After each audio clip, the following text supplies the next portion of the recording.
When a cowboy in the Arizona Territory finds a frightened Apache girl alone at his ranch gate, everything he knows about loyalty, culture, and family is put to the test.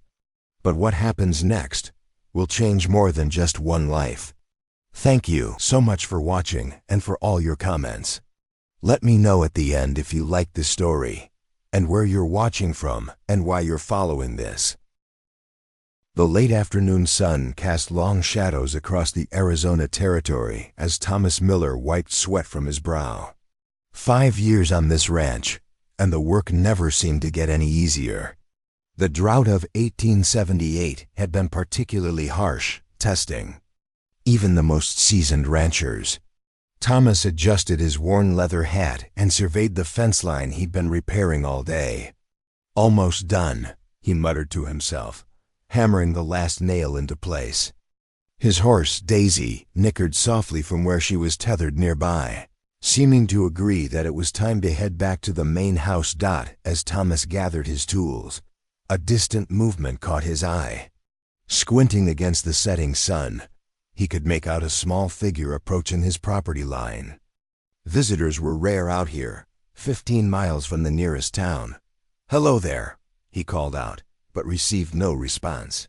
The figure continued forward slowly, UNSTEDILY. Thomas mounted Daisy and rode toward the gate. As he drew closer, his confusion turned to shock. It wasn't an adult at all, but a small girl, no more than 7 or 8 years old. Her dark hair was matted, her clothes torn and dusty from travel. Her deep brown eyes, wide with fear, darted around nervously. "Hey there, little one," Thomas said gently, dismounting. "Are you lost?" The girl took a step back, clutching a small leather pouch to her chest. Thomas noticed dried blood on her arm and dirt caked on her face. "Hablas español?" He tried, using the Spanish he'd picked up living in the territory. No response. Then it dawned on him, her features, her clothing. She was Apache. After years living on the frontier, Thomas recognized the traditional designs on what remained of her dress. "You're safe here," he said, though he knew she probably couldn't understand him. He knelt down, making himself smaller, less threatening. "My name is Thomas," he pointed to himself. "Thomas," then gestured toward her with an open palm. The girl remained silent, studying him intensely. In the distance, thunder rumbled. The air had that electric feel that preceded a storm, rare and precious in these parts. "Come on," Thomas said, pointing toward the ranch house visible in the distance. "Storm's coming."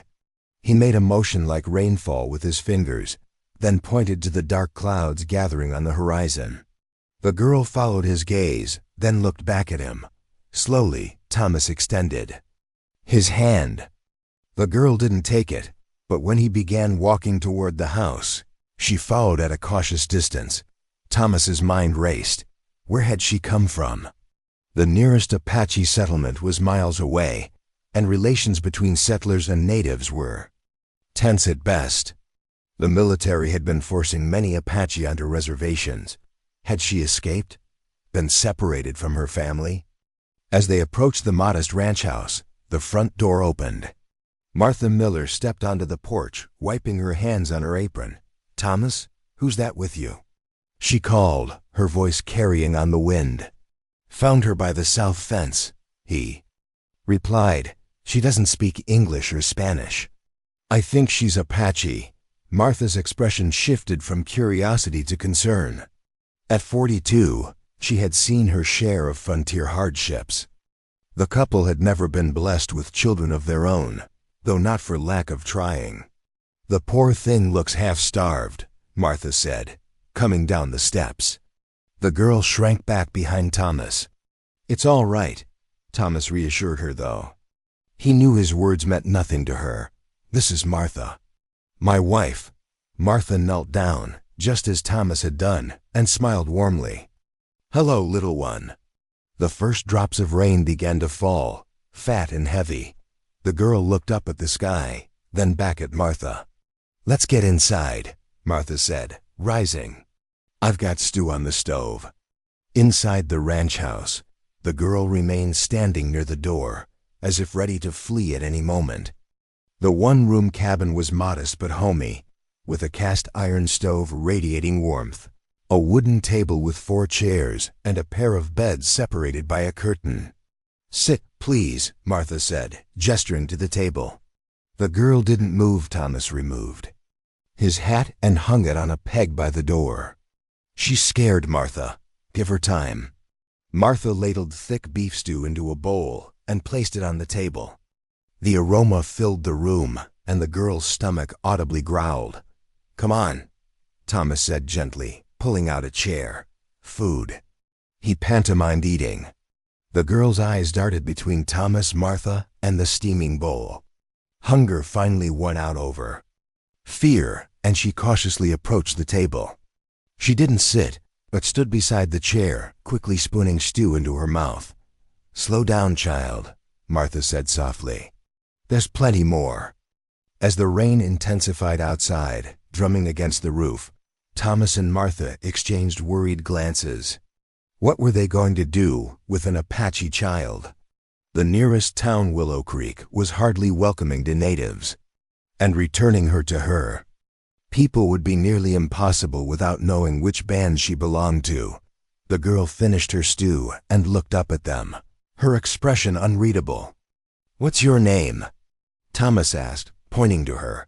The girl remained silent, but her eyes held a depth of understanding that spoke volumes. This child had seen things no child should see. "We need to call her something," Martha said quietly. Thomas nodded, studying the girl. Outside, lightning flashed, illuminating the room. In that brief, electric moment, he saw something in the girl's eyes, a flicker of hope. "Rain," he said. "We'll call her Rain." 2 weeks passed, and Rain remained at the Miller Ranch. Though she still didn't speak, she had begun to trust Thomas and Martha. Each morning, she would help Martha collect eggs from the chickens, and in the afternoons, she would follow Thomas. As he tended to the cattle and repaired fences, Thomas had ridden into Willow Creek to inquire about missing Apache children, but his questions were met with suspicion and thinly veiled hostility. "You harboring Indians now, Miller?" Sheriff Dawson had asked, spitting tobacco juice into a brass spittoon. "Just trying to help a lost child find her people," Thomas had replied evenly. "Those savages have been raiding homesteads north of here," the sheriff said. "Army's been called in. Best you turn that child over to the authorities before you get yourself in trouble." Thomas had left town without further discussion, knowing what turning her over to the authorities would mean. The government's policy of removing native children from their families and placing them in boarding schools was well-known. Now, as Thomas saddled Daisy for his morning rounds, Rain watched from the corral fence. "Want to come along today?" he asked, gesturing to the horse. Rain nodded a small victory. She had begun responding to simple gestures, though she remained silent. Thomas lifted her onto Daisy and mounted behind her. The morning air was crisp, the sky a brilliant blue that seemed to stretch forever across the Arizona landscape. As they rode, Thomas pointed to things, naming them in English: tree, rock, bird, cloud. Rain watched and listened attentively, sometimes touching the objects as if committing them to memory. They stopped at a small creek where Thomas let Daisy drink. Rain slid down from the saddle and wandered to the water's edge. She knelt and scooped water in her small hands, drinking deeply. Thomas sat on a rock nearby, watching her. In just 2 weeks, she looked healthier. Martha had sewn her proper clothes, and her hair, now clean and braided, shone in the sunlight. Suddenly, Rain stiffened. Her head snapped up, and she stared intently at the ridge above them. "What is it?" Thomas asked, instantly alert. Years on the frontier had taught him to trust such instincts. Rain pointed. Thomas squinted, following her gaze. There, silhouetted against the sky, was a rider. Thomas stood slowly, his hand moving to the revolver at his hip. "Stay behind me," he said, motioning Rain back. The rider approached cautiously. As he drew closer, Thomas could see he was an Apache man, perhaps in his 40s, with a weathered face and a bearing that spoke of dignity despite obvious hardship. The man stopped 30 yards away, studying Thomas and Rain. He wore traditional Apache clothing, but also a U.S. Army jacket, likely a cast-off or trade item. "Hello," Thomas called, keeping his hand near his gun, but trying to appear non-threatening. The man said something in Apache. When Thomas didn't respond, he switched to heavily accented English. "The child, she is of my people." Rain peered around. Thomas's legs, her eyes wide. "Are you her father?" Thomas asked. The man shook his head. "I am Nachi of the Kirikawa band. I search for lost ones. Many children taken when soldiers attack our camp 1 moon ago." Thomas felt a chill. "She was alone when I found her." "At my fence line." Nachi nodded gravely. "Many scattered. Some taken to schools, some escape." He looked at Rain. "This one is Nasha, daughter of Tadilhil, who was killed." At the sound of the name Nasha, the girl's eyes widened. She stepped forward slightly. "You know her?" Thomas asked. "I know all children of my band," Nachi replied. "Her father was my cousin. Her mother died 2 winters ago." Rain, or Nasha, was staring at Nachi with a mixture of recognition and uncertainty. Thomas knelt down beside her. "Is this true? Is your name Nasha?" The girl looked at him, then back at Nachi. Slowly, almost imperceptibly, she nodded. "She has not spoken?" Nachi asked. "Not a word," Thomas confirmed. The shock. Many children stop speaking after what they see. Nachi dismounted and approached slowly. He spoke softly to Nasha in Apache. Girl listened, her expression changing as he spoke. Tears welled in her eyes, but she quickly wiped them away. Nachi looked at Thomas. "I thank you for caring for her. Now I must take her back to what remains of our people." Thomas felt a surge of protectiveness. "Where will you go? The army is still looking for your band." "North, to join others who have escaped the reservation." Thomas considered this. Life on the run would be harsh, especially for a child. What if ... Thomas hesitated, knowing what he was about to propose was fraught with complications. "What if she stayed with us? Just until it's safer for your people?" Nachi's expression hardened. "You would take one of our children? Like the army and their schools?" "No," Thomas said quickly. "Not like that. She would be safe, cared for. My wife and I, we have no children. We would protect her, teach her English, yes, but never force her to forget who she is. And when the time comes, would you give her back to her people?" Thomas nodded solemnly. "You have my word." Nachi studied him for a long moment, then turned to Nasha. He spoke to her again in Apache, seemingly explaining Thomas's offer. Nasha looked between the two men, her young face solemn with a decision. No child should have to make. Finally, she stepped toward Thomas and took his hand. Nachi sighed deeply. "She chooses to stay. For now." He reached into a pouch at his waist and withdrew a small carved wooden animal, a horse. He handed it to Nasha, "to remember your people." Nasha took it, clutching it tightly. "I will return when it is safe," Nachi said to Thomas. 1 year, maybe 2. You will care for her as your own until then." "We will," Thomas promised. "If you betray this trust," Nachi said, his voice low, "there is nowhere on this earth you can hide." Thomas nodded, understanding the gravity of his commitment. "I would die before letting harm come to her." Nachi mounted his horse. "One final thing, her name Nasha. It means owl in our language." With that, he turned his horse and rode away, becoming once again a silhouette against the vast Arizona sky. Thomas looked down at the girl, still holding his hand. "Nasha," he said softly. For the first time since her arrival, the girl smiled. 6 months had passed since Nachi's visit, and life at the Miller Ranch had fallen into a comfortable rhythm. Winter had given way to spring. bringing new growth to the arid landscape. Nasha, who now responded to both her Apache name and the Fayo name Rain, had begun to speak first in Apache, then gradually in simple English phrases.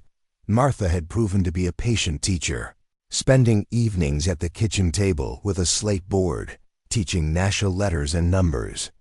Thomas, for his part, had shown her the ways of the ranch, how to feed the animals, mend fences, and even ride Daisy on her own.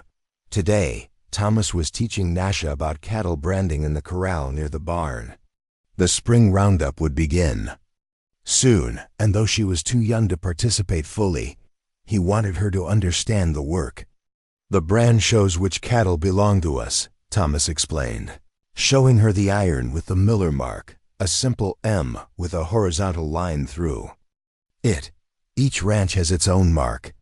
Nasha nodded, watching as Thomas heated the iron in a small fire. "Miller," she said, pointing to the brand. "That's right," Thomas smiled. "We're the Millers, and you're staying with us." Nasha's brow furrowed slightly. Nasha Miller? The question caught Thomas off guard. It was the first time she had linked her identity with theirs in any way. "Well," he said carefully, "you're Nasha of the Chiricahua Apache. You're staying with the Millers for now." She seemed to consider this. "When Nate comes back?" "Yes, when Nate comes back, you'll go with him to be with your people." Nasha's dark eyes studied his face. "You want Nasha go?" Thomas set the branding iron down and knelt before her. "What Martha and I want doesn't matter. What matters is what's best for you. Your people are your family." "You and Martha not family?" Thomas felt a tightness in his chest. He and Martha had been careful not to become too attached, knowing Nasha would eventually leave. But the truth was, they had failed miserably at keeping that emotional distance. "We care about you very much," he said. But the sound of approaching horses interrupted him. Thomas stood quickly, his hand moving instinctively to his hip where his revolver should have been. But he'd left it in the house. "Go inside," he told Nasha. "Find Martha." Nasha hesitated, then ran toward the house as Thomas moved to the front of the property. 3 riders approached, men he recognized from town.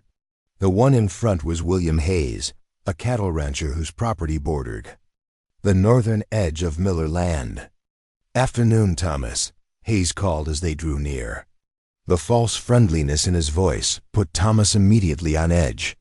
"Hayes," Thomas nodded. "What brings you out this way?" Hayes dismounted, followed by his companions, his foreman, a burly man named Sawyer, and another local rancher, Peterson. "Heard some interesting news in town," Hayes said, removing his gloves. "Sheriff says you're harboring an Apache child." Thomas kept his expression neutral. "I'm caring for a child who needed help, nothing more." Hayes smiled thinly. "Noble of you. Especially considering what those savages did to the Johnson homestead last month. That has nothing to do with a child." Thomas replied. "Doesn't it?" Peterson interjected. "They raise their young to be just like them. Teach them to scalp settlers before they can walk." Thomas felt anger rising, but kept his voice steady. "What do you want, Hayes?" "The Army's offering rewards for information leading to Apache renegades," Hayes said. "That includes returning their young to proper civilization, Christian boarding schools, and such." "She's not going to any school," Thomas said firmly. Hayes's false smile faded. "Now, Thomas, be reasonable. That child belongs with her own kind. Or better yet, with people who can civilize her properly." "She stays here," Thomas said. His hand balling into a fist. Sawyer stepped forward. "You turning against your own people? Miller for some Indian brat?" From the corner of his eye, Thomas saw Martha appear on the porch, Nasha behind her. Martha held Thomas's shotgun. "I think you men should leave," Martha called, her voice carrying clearly across the yard. Hayes glanced at the shotgun, then back at Thomas. "Think about what you're doing, Miller. Word gets around. People might start wondering where your loyalties lie." "My loyalty is to what's right," Thomas replied. "Now get off my land." The three men exchanged glances. Finally, Hayes shrugged. "Have it your way, but this isn't over." They mounted their horses and rode off, dust rising behind them. Thomas walked back to the house, his mind troubled. Martha lowered the shotgun as he approached. "They'll be back," she said quietly. "I know," Thomas replied. Nasha looked up at them both, her eyes wide with understanding beyond her years. "Bad men want to take Nasha?" Thomas knelt down to her.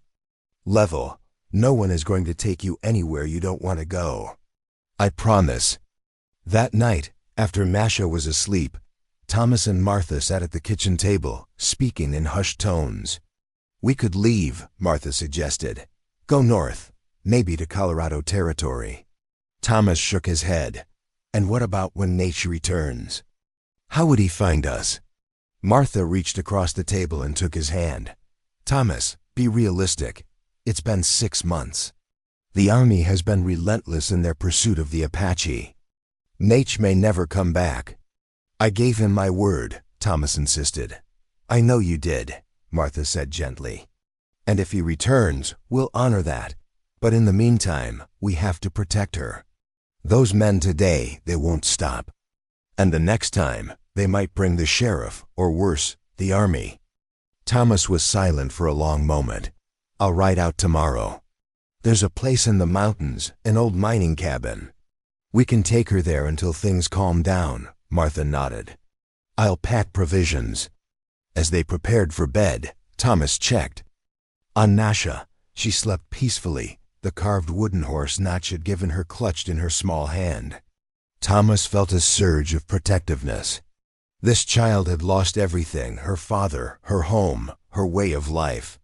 He would not let her lose her freedom as well. In the dark of their bedroom, Martha voiced the question that had been lingering between them for months. What if she became ours, Thomas? "Truly ours?" Thomas sighed. "You know that can't happen." "Why not?" "We've come to love her, and she loves us. She has a people, Martha, a heritage. We can't take that from her." Martha was quiet for a moment. "No, we can't. But we can give her something too. Safety, family, love." Thomas stared at the ceiling, his thoughts in turmoil. "Let's just get through tomorrow, one day at a time." Outside, an owl called in the darkness, Nasha's namesake. Thomas wondered if it was an omen, and if so, what it foretold. Dawn broke over the mountains, painting the sky in shades of pink and gold. Thomas was already up, saddling the horses. They would take 2 Daisy for him and Nasha, and the younger gelding, Buck, for Martha. The mining cabin was a half-day's ride into the foothills, remote enough to provide safety, but close enough to return to the ranch if necessary.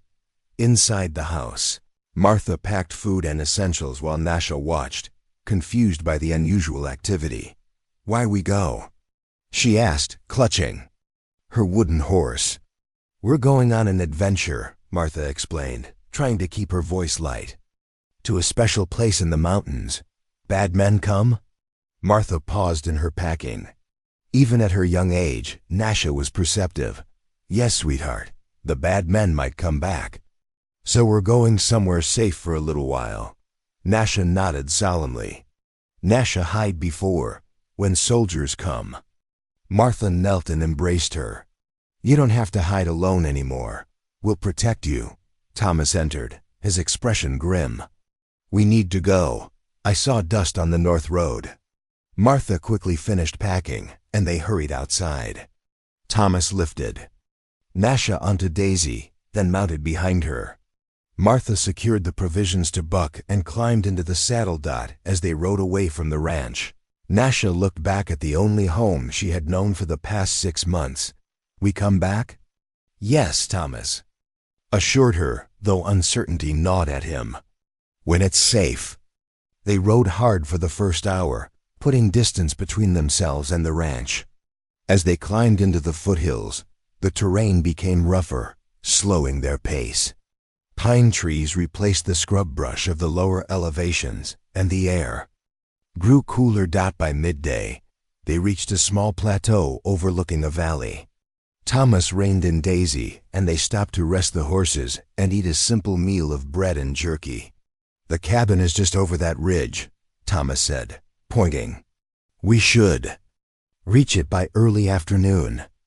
As they ate, Martha noticed Nasha staring intently at something in the distance.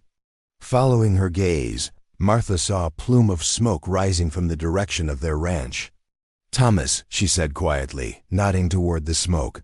Thomas's jaw tightened. "They're burning us out." Nasha looked up at him, her eyes questioning. "It's all right," he assured her, though his voice lacked conviction. "We're safe here." They continued their journey, the mood somber.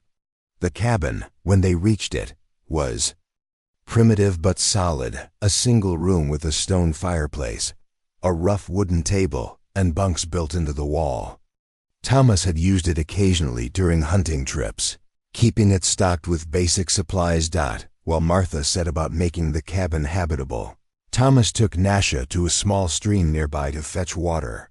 "This place reminds Nasha of mountains, where my people live," she said, dipping a bucket into the clear water.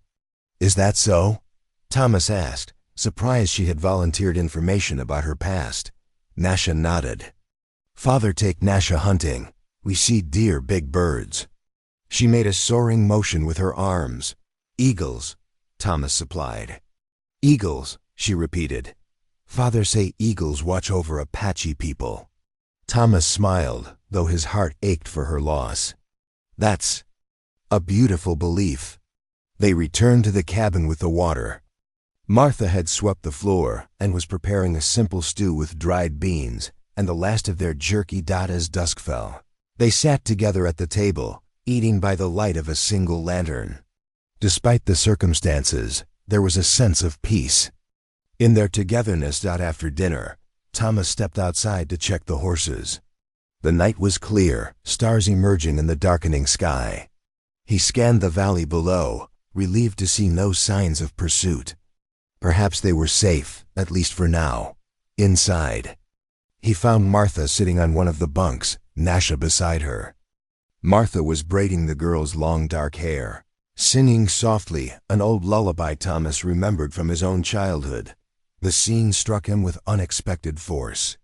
This was what they had longed for all these years, a child to love, a complete family. And now they had it, but under circumstances that couldn't last. Later, after Nasha had fallen asleep, Thomas and Martha sat by the dying fire. "What now?" Martha asked, her voice barely above a whisper. Thomas stared into the embers. "We wait. A few weeks, maybe. Then I'll go back, see what's left of the ranch." "And if Nate never returns?" Thomas had been wrestling with this question for months. "Then we do what's best for Nasha." "Which is what?" "I don't know, Martha. I truly don't." A sound outside made them both freeze. Thomas reached for his rifle, moving silently to the window. In the moonlight, he could make out a figure approaching on horseback. "Stay with Nasha," he whispered to Martha, who nodded and moved to the sleeping child. Thomas slipped outside, rifle ready, and concealed himself behind a large pine. The rider drew closer, moving cautiously. "That's far enough," Thomas called, aiming his rifle. "State your business." The rider stopped. "I come in peace, Thomas Miller." The voice was familiar. "Nate?" The Apache rider dismounted. "Yes, I have returned, as I said I would." Thomas lowered his rifle, a mix of emotions washing over him. "It's been only 6 months. The situation has changed," Nate replied. "Some of our people have made peace with the White Eyes. A reservation has been established in the north where children can live safely. I have come for Nasha." Thomas felt as if the ground had shifted beneath his feet. "How did you find us?" "I saw the smoke from your ranch. I knew you would come here." "You spoke of this place when we met." Thomas nodded, remembering their conversation. "By the creek. Nasha is inside. She's well." She's begun speaking again, both Apache and English. Nate's expression softened slightly. "You have kept your word." You have cared for her as your own. Yes, Thomas admitted. Perhaps too much. So, Nate studied him. You have come to love her. Both Martha and I, but we've always known she belongs with her people. Nate was silent for a moment. Bring her out. Let me see her. Thomas went inside and found Martha already awake, having overheard their conversation. Nasha still slept, unaware of the momentous reunion about to take place. It's time, Thomas said simply. Martha's eyes filled with tears, but she nodded. Gently she woke Nasha. Someone has come to see you, sweetheart. Nasha rubbed her eyes sleepily. Who? Come and see, Thomas said, taking her hand. Outside, Nasha froze at the sight of Nayesh. Recognition dawned in her eyes. Nate, she, whispered. The Apache man knelt down. Nasha, daughter of Tadilhil, I have come to take you home. Nasha looked back at Thomas and Martha, confusion and fear crossing her face. Home? With your people, Nate explained. Where you belong. Nasha's grip on Thomas's hand tightened. Thomas and Martha are my people too. Nate looked surprised, then thoughtful. He rose and addressed Thomas. She has formed a bond with you. Yes, Thomas said. But we understand that she must go with you, must she? Nate asked, surprising them all. The world is changing, Thomas Miller. Our people are learning to live in two worlds. Perhaps Nasha can as well. Martha stepped forward. What are you saying? I am saying that perhaps there's another way, Nate replied. The reservation is 3 days' ride from here. You could rebuild your ranch closer. Nasha could live with her Apache family, but also visit you. Learn both ways. Thomas and Martha exchanged astonished glances. You would allow this? Thomas asked. It is not for me to allow or forbid, Nate said. It is for Nasha to choose, and for all of us to honor her choice. They all looked at Nasha, who stood between them, between two worlds, two futures. I want both, she said simply. Thomas, Martha, and my people. Nasha nodded. Then it shall be so, but she must come with me now to know her heritage, her language, her traditions. Later she can return to visit. Thomas knelt before Nasha. Do you understand? You'll go with Nate now, but we'll see each other again. Nasha's eyes filled with tears, but she nodded bravely. Nasha understand. Nasha come back. Martha joined them, embracing Nasha tightly. We'll be waiting for you. As dawn broke over the mountains, they watched Naiji ride away with Nasha seated before him. The girl looked back, waving, until they disappeared into the trees. Thomas put his arm around Martha's shoulders. This isn't an ending, he said softly. It's a beginning. Martha leaned against him. A new kind of family. Yes, Thomas agreed. Not bound by blood, but by something perhaps stronger choice. Above them, an eagle soared in the brightening sky. Thomas remembered Nasha's words about eagles watching over the Apache people. Perhaps they watched over all who sought to bridge the divides between them, to find common ground in a fractured world. The journey ahead would not be easy. There would be obstacles, prejudices to overcome, old wounds to heal. But in the heart of a child who spoke 2 languages and loved 2 families, there was hope for a future where understanding might replace fear and where different peoples might find a way to live together in peace.